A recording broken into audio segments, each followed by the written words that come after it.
Okay, let's take a look at this topic from Psalm 1, following the path of the righteous.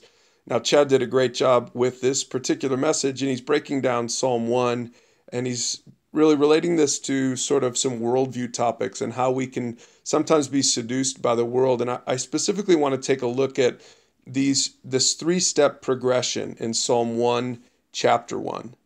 Now, let's take a look at it from the ESV. It says in verse 1, "Blessed is the man who walks not in the counsel of the wicked, nor stands in the way of sinners, nor sits in the seat of scoffers." And Chad points out this really interesting progression.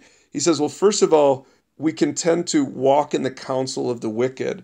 And that means that we begin to sort of listen to a secular worldview. We begin to listen to the way other people talk about issues of the day and topics of the day, and it's really easy to just start giving ear to the counsel of the wicked.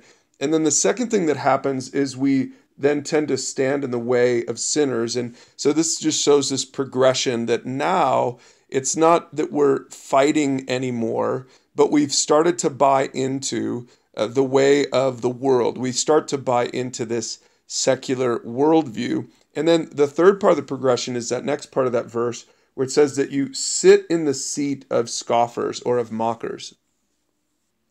Now, the point here is that the progression has gone all the way to the point where you're actually joining in. I like the verb there, you sit in the seat of scoffers. You're comfortable there. You're a part of that worldview. You've totally bought into it. And I don't know if you've ever noticed this in your own world or maybe in the world of somebody that you love and you feel badly about because they started off with a biblical worldview. A lot of young people can do this. They start off with a biblical worldview, but they end up going down this progression where they walk in the counsel of the wicked. Then pretty soon they find themselves standing in the way of sinners. And then at the end of the day, maybe by the time they go off to college, they're full on sitting in the seat of mockers. And now they have bought in hook, line, and sinker into this secular worldview, and they're mocking the things of God. And really the point here, the antidote for this is in that next verse where it says that if we don't do this, if instead we delight in the law of the Lord and we meditate on his law day and night, and that means we don't just listen to a sermon every once in a while, but we actually read God's word on a regular basis. We make a commitment to it. It becomes a choice morsel that we eat, and it goes to the inner part of our soul. And so we begin to really, truly buy into it, and we don't follow this dangerous progression.